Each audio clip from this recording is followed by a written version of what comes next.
आप बात कर रहे हैं नीट की, तो अनुच्छेद 370 कहां से आ गया? आजादी की बात कहां से आ गई? हिंदुस्तान तेरे टुकड़े होंगे इंशाअल्लाह इंशाअल्लाह।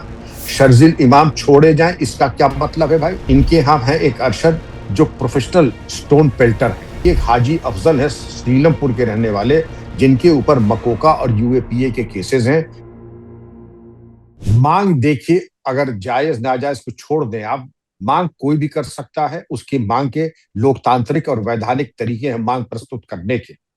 और जिस तरीके से मांग प्रस्तुत की गई और जिस तरीके से आपने जिसको कहा कि तथाकथित विद्यार्थी और तथाकथित शांतिपूर्ण, मैं दोनों तथाकथित पे कुछ प्रकाश डाल रहा, उसके बाद मैं आपसे पूछूंगा कि आप अगर पुलिस कमिश्नर होते तो क्या करते, क्योंकि मैं क्या होता तो क्या करता मैं बाद में बताता।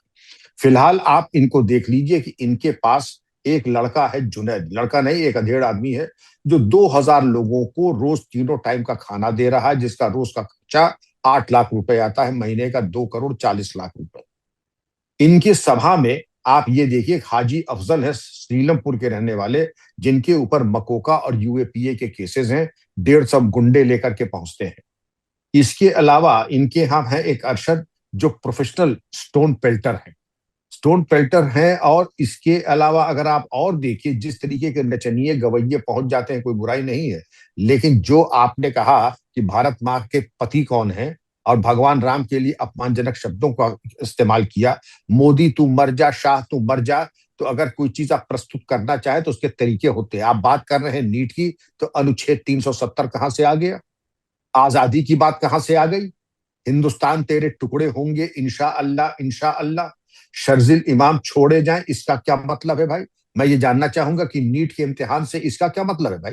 आप नीट की बात कीजिए, लेकिन जो गुंडे मवाली आपने बुला लिए, वो उस तरीके की बात, इसमें किसी तरह का कोई हमदर्दी मुझे कम से कम अब नहीं है।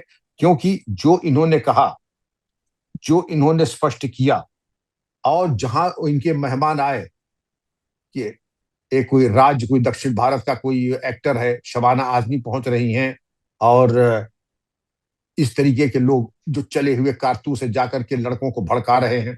अब शांतिपूर्ण आंदोलन पे आ जाए। ये इतना शांतिपूर्ण था संजीव जी कि एक ट्रक गुम में बरामद हुए।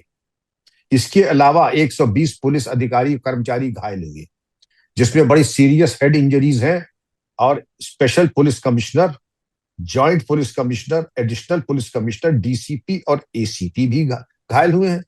इतने घायल होने के बाद दिल्ली पुलिस ने केवल हल्का लाठी चार्ज किया है।